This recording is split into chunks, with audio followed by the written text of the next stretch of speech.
The sun hung low over the city, casting long shadows that seemed to stretch like fingers across the cracked pavement.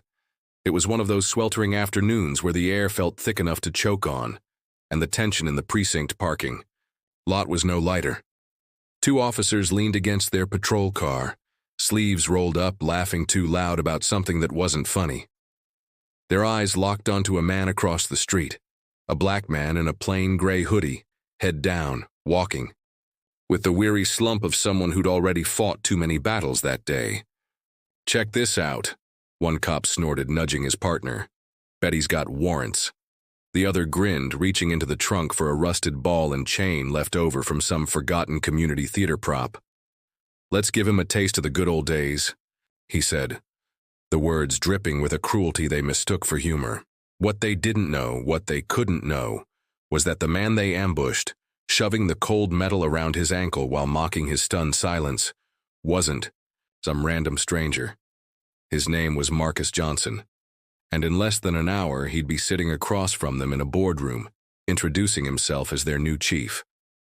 Meanwhile, across town, a crowded city bus lurched to a stop, its brakes squealing. Like a wounded animal, Jamal Thompson, a 17-year-old with a faded backpack and a head full of college dreams, glanced up from his phone.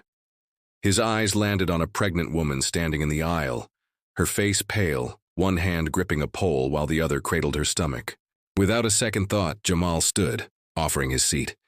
The woman, a blonde in her 30s, her floral dress clinging to her in the heat, hesitated, then smiled gratefully. But as she sat, she scribbled something on a napkin, her hands trembling. "For you," she whispered, pressing it into his palm. When Jamal unfolded it later, his heart stopped. 3 words. 3 life-wrecking words. Back at the precinct, Marcus stared down at the ball and chain clamped to his leg, the officer's laughter ringing in his ears. He could have revealed who he was right then, could have watched their faces drain of color, but he didn't. Instead, he let them escort him to the station, the metal scraping concrete like a twisted soundtrack. Because Marcus had a plan. One that would force every officer in that building to stare into the mirror they'd spent years avoiding. As for Jamal, he stepped off the bus, that napkin crumpled in his fist, his future suddenly split into a before and after. The note didn't make sense. It couldn't. Not unless. But that's the thing about secrets. They don't stay buried. And by sunrise, these 2 stories, one about power stripped and reclaimed, the other about a kindness that hid a devastating truth, would collide in ways no one saw coming. So ask yourself, what's heavier? The weight of a chain, or the weight of a single lie? And what happens when the person you thought you could humiliate holds the key to your fate, or the teen you dismissed holds the proof of your sins? The clock is ticking, and nothing will ever be the same. The precinct's fluorescent. Lights buzzed like angry wasps as Marcus limped down the hallway, the ball and chain grinding against the linoleum. Officers glanced up from their desks, smirks fading as they took in the sight, their handiwork clattering behind a man who walked not with shame, but with a quiet, simmering fury. One cop, a rookie with a patchy mustache, dropped his coffee cup. "Sarge, you see that?" he whispered. But the sergeant just leaned back in his chair, boots propped on the desk. "Relax," he said, loud enough for Marcus to hear. "Dude's probably a meth head who stole it." Laughter rippled through the room. Marcus kept walking. He'd memorized every face. 20 years ago, he'd been the one in cuffs in a room like this, a scared 16-year-old wrongly accused of stealing a bike. The officer who'd grilled him back then. "You all look the same to me." Had a son working here now. The son's nameplate read, Officer T. Bryant. Same smirk, same eyes that saw guilt before facts. Marcus's leg throbbed, but he smiled. Let them think they'd won. Let them think this was just another Tuesday. In the locker room, he stopped. The mirror showed a man most wouldn't recognize. Hoodie damp with sweat, jaw clenched, eyes like flint. He reached into his pocket, fingers brushing the key card that would have ended this charade instantly. Not yet. He'd promised himself when he took this job, no speeches, no performative outrage, just cold, undeniable proof. The ball and chain wasn't just a prop anymore, it was evidence. Jamal didn't remember walking home. The napkin burned in his palm like a live wire. 3 words. He'd read them 6 times, each repetition louder in his head. He's still alive. Below that, an address scribbled in shaky cursive. The bus seat beneath the pregnant woman had been warm when he stood. Now his skin felt ice cold. His father's face flashed in his mind. The crooked smile, the scar above his eyebrow from a construction site accident. The funeral had been closed casket. Car crash, the pastor had said. Nothing left to bury. His mom's voice crackled through his phone when he called. Jamal, you okay? Did Dad ever talk about someone named Clara? The name signed at the bottom of the note. A pause. Too long. Why? Just saw it somewhere. Go to work, baby. We'll talk tonight. The click of the phone echoed in his skull. Work was the community center where he tutored kids after school. Today, the kids' chatter about video games, and math homework felt like it was coming from another planet. Malik, his best friend since 3rd grade, hip-checked him by the snack table. Yo, you look like you seen a ghost. Jamal forced a laugh. Nah, just tired. But Malik wasn't fooled. He'd been there when Jamal got the call about his dad, had held him up at the funeral when his knees gave out. Now, he lowered his voice. You in trouble? Jamal shook his head, but the address in his pocket felt like it was pulsing. 217 Elmwood Ave, a part of town where the sidewalks cracked like spider webs and cops cruised by slow, eyes glued to their windows. Back. At the precinct, Marcus stood outside the chief's office, his office, listening to the officers banter through the door. Heard the new chief some desk jockey from D.C., probably another woke suit who'll make us hug it out with protesters. Marcus adjusted the ball and chain, the iron biting into his skin. He'd spent years building a reputation in D.C., dismantling corruption case by case. But this city, this was personal. His sister Naomi lived 3 blocks from the precinct. Last summer, cops had raided her building looking for a suspect who'd moved out months earlier. They'd kicked in her door, held her at gunpoint. No apology, no accountability. He'd applied for the chief job that same week. The door swung, and Captain Riggs, a bloated man with a voice like gravel, froze mid-sentence. Who the hell let... His eyes dropped to the chain. Bryant, get in here! Officer Bryant, the son of Marcus's childhood tormentor, strolled in, chewing gum. Yeah, Cap? You want to explain why there's a perp in my office? Marcus locked eyes with Bryant. I'd like to explain, actually. He reached into his pocket. Bryant's hand flew to his taser. Easy. But Marcus pulled out his keycard, crisp and white, and slid it across the desk. Riggs picked it up, squinting. The color drained from his face. Chief. Johnson. The room went silent. Marcus let the words hang, savoring the way Bryant's gum fell from his mouth. Then he nodded at the chain. I'll need bolt cutters, and Officer Bryant, you'll need a lawyer. Jamal stood outside 217 Elmwood at dusk. The sky bruised purple. The house sagged, its porch littered with broken toys and beer cans. His finger hovered over the doorbell. What if it's a trap? But then he heard it. A cough from inside, deep and wet. A cough he'd know anywhere, his dad's cough. The door creaked open before he could knock. The pregnant woman from the bus stood there, her face streaked with tears. I'm sorry, she whispered. I couldn't keep lying. Behind her in the shadows, a man shifted in a wheelchair. The streetlight caught his face, the scar above his eyebrow. Jamal's knees buckled. Hey, Jay, the man rasped. The world tilted. Marcus sat in his new office, the bolt cutters still on his desk. Down the hall, Bryant and Riggs shouted at their "In rep, let them scream." The body cam footage was already uploading to his laptop. Every laugh, every cruel joke as they'd clamped that chain on him. It'd go public at midnight, but as he opened the file, another notification popped up. An email from an anonymous sender.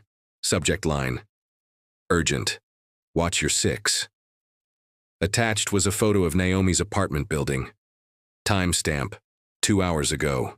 Jamal's voice trembled. Dad? The man in the wheelchair reached out a shaking hand. They said if I ever contacted you or your mom... He broke off, coughing into a rag speckled with blood. Witness protection. The crash was staged. I'm so sorry, son. Clara touched Jamal's arm. They're watching him. They're watching you now, too. Who? But Jamal already knew. The same answer as always in this city. The cops. The chain's weight dragged at Marcus's leg like an anchor as he bolted from the precinct, his dress shoes slapping against the pavement. Naomi's apartment was 6 blocks east, but every red light stretched into an eternity. He dialed her number, breath ragged. Pick up, pick up. Hey, you've reached Naomi, her voicemail chirped. Too cheerful. The kind of tone you use when you're pretending life isn't a minefield.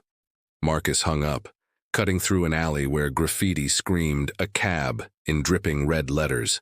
His mind raced. The email photo had shown a shadow leaning against a car outside her building, a silhouette with a familiar buzz cut. Officer Bryant. Inside 217 Elmwood, Jamal's knees hit the floorboards. His dad, alive, smelled like antiseptic and stale cigarettes. His hands skeletal where they gripped the wheelchair. They said I testified against the wrong people, he rasped.